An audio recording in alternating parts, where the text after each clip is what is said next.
मैं इसे अपना सौभाग्य मानता हूं कि आप लोगों का दर्शन करने का मुझे अवसर प्राप्त हुआ है। मैं यह मानता हूं अपने सेना के जवानों के संबंध में कि वह केवल एक सेना के बहादुर जवान ही नहीं है, बल्कि वह सचमुच भारत की आन बान और शान है।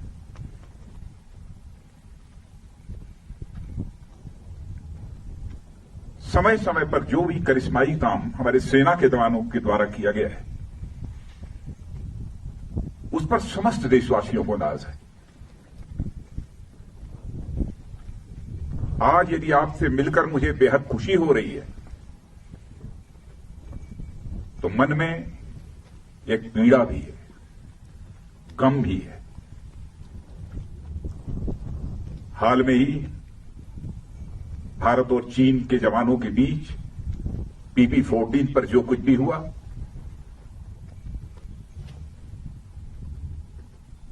उसमें हमारे कुछ जवानों ने अपना बलिदान देते हुए अपनी सीमा की सुरक्षा की है। उनके खोने का गम है, आपसे मिलने की खुशी है। मैं उनकी स्मृति को स्मरण करना चाहता हूं, उनकी स्मृति को नमन करता हूं, उन्हें मैं हृदय से श्रद्धांजलि अर्पित करता हूं। और मैं ये कहना चाहता हूं कि हिंदुस्तान उनकी शहादत को कभी भूलेगा नहीं। हमारे प्रधानमंत्री जी ने भी आकर दो टूक शब्दों ने कहा है कि उनकी वह शहादत, उनका वह बलिदान किसी भी सूरत में व्यर्थ नहीं जाएगा। आप जैसे सेना के जवानों को जिन मां बाप ने पैदा किया है, सचमुच मैं शीश झुकाकर उन मां बाप का भी अपनी तरफ से हार्दिक अभिनंदन करता हूं। हाल में जो कुछ भी हुआ है, भारत और चीन के सेना के जवानों के बीच, मैं कह सकता हूं कि आप लोगों ने केवल भारत की सीमा की सुरक्षा नहीं की है, बल्कि भारत के 130 करोड़ भारतवासियों के सम्मान की आपने सुरक्षा की। इसके लिए भी मैं अपनी तरफ से आप सबका हार्दिक अभिनंदन करना चाहता हूं और देश के अपने सारे ऐसे सेना के जवानों का अभिनंदन करना चाहता हूं। कैसी स्वाभिमान की भावना आप सबके अंदर है। क्या आप सब कुछ बर्दाश्त कर सकते हैं, लेकिन अपने स्वाभिमान पर किसी भी सूरत में चोट नहीं बर्दाश्त कर सकते। आप सभी जानते हैं कि मनुष्य के हृदय की सबसे बलवती भावना यदि कोई होती है तो स्वाभिमान की भावना होती है। स्वाभिमान ये व्यक्तिगत भी होता है, समाज का भी होता है, क्षेत्र का भी होता है, परिवार का भी होता है, लेकिन सबसे ऊपर एक स्वाभिमान होता है, राष्ट्रीय स्वाभिमान। यदि व्यक्तिगत रूप से हमें कोई अपशब्दों का प्रयोग करता है तो हमारा व्यक्तिगत स्वाभिमान जागृत हो उठता है और उससे हम दो हाथ करने के लिए तैयार हो जाते हैं।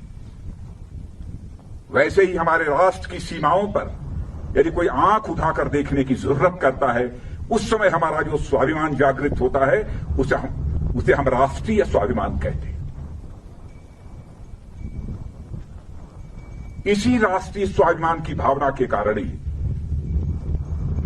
आप अपनी जिंदगी की चिंता नहीं करते हैं, अपना सर्वस्व न्यौछावर कर देने के लिए तैयार हो जाते हैं।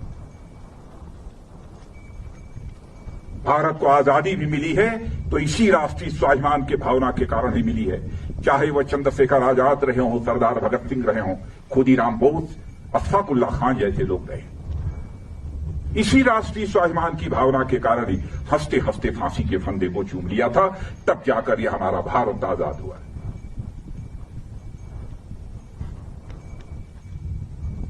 जितना भी आपके बारे में कहा जाए वह कम है।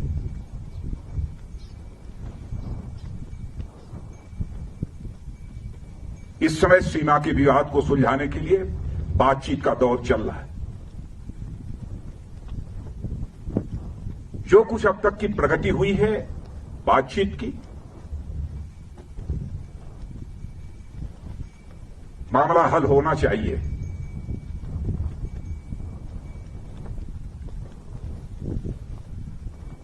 लेकिन कहां तक हल होगा, अभी इस संबंध में मैं पूरे कोई गारंटी नहीं दे सकता हूं।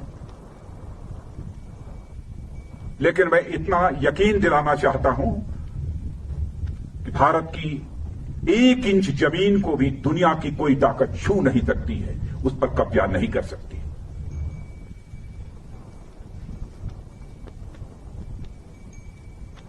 लेकिन बातचीत के द्वारा यदि समाधान निकलता है तो इससे अच्छी बात और कोई दूसरी नहीं हो सकती है।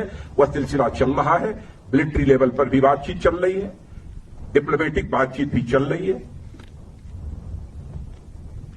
भारत का जहां तक सवाल है, भारत दुनिया का इकलौता देश है जिसने सारे विश्व को शांति का संदेश दिया है। भारत दुनिया का इकलौता देश है जिसने कि दुनिया के किसी देश पर न तो कभी आक्रमण किया है और न दुनिया के किसी देश की 1 इंच जमीन पर कभी कब्जा किया है। भारत दुनिया का यह इकलौता देश है जिसने भारत की सीमा में रहने वाले लोगों को ही अपने परिवार का सदस्य नहीं माना है, बल्कि पूरे विश्व की धरा पर रहने वाले लोगों को अपने परिवार का सदस्य मानते हुए वसुधैव कुटुंबकम का संदेश सारे विश्व को किसी एक देश ने दिया है तो हमारे और आपके देश भारत ने दिया।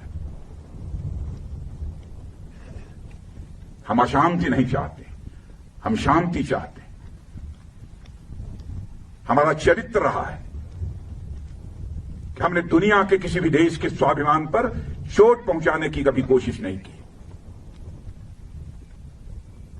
लेकिन यह भी मैं कह देना चाहता हूं 2 टूक शब्दों में, यदि कोई दुनिया की ताकत हमारे स्वाभिमान पर चोट पहुंचाने की कोशिश करेगी तो उसे किसी भी सूरत पे हम बर्दाश्त नहीं करेंगे, उसका हम मुंहतोड़ जवाब देने के लिए भी तैयार रहेंगे।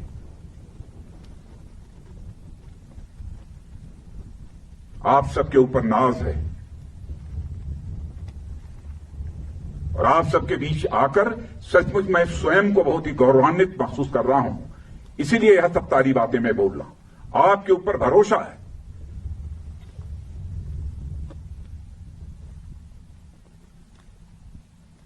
और जिन हमारे जवानों ने अपनी शहादत दी है उसका गम केवल परिवार के लोगों को नहीं है, हम लोगों को भी है,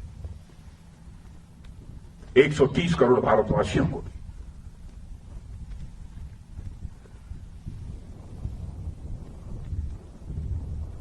मैं आप सबको बहुत हमारी इच्छा थी कि आप तभी से हमारी भेंट हो। और मित्रों, भरोसा रखना, अब हमारा भारत यह कमजोर भारत नहीं है। भारत का एक सशक्त नेतृत्व है। फिर नरेंद्र मोदी जैसा प्रधानमंत्री हमको मिला है, फैसला लेने वाला प्रधानमंत्री, दृढ़ इच्छा शक्ति का प्रधानमंत्री।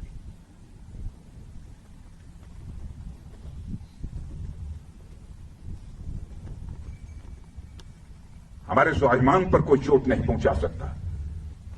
राष्ट्रीय स्वाभिमान यह हमारी पूंजी है।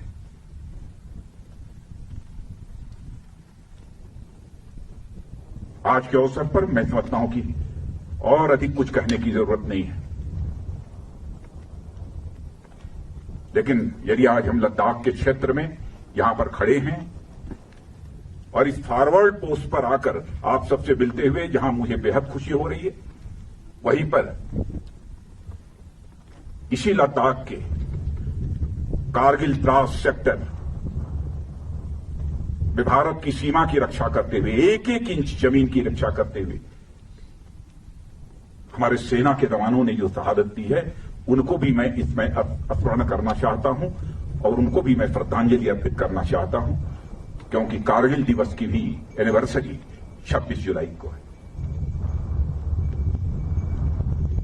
और यहां आया हूं तो मैंने सोचा कि दिल्ली से तो उनको स्मरण करेंगे ही, लेकिन इस लद्दाख की धरती पर आकर उनको स्मरण करना चाहता हूं। और उनकी शहादत सदैव हम सब के लिए एक सोर्स ऑफ इंस्पिरेशन, एक प्रेरणा के स्रोत के रूप में काम करती रहेगी। इन्हीं शब्दों के साथ पुनः आप सबको हार्दिक शुभकामनाएं देता हूं।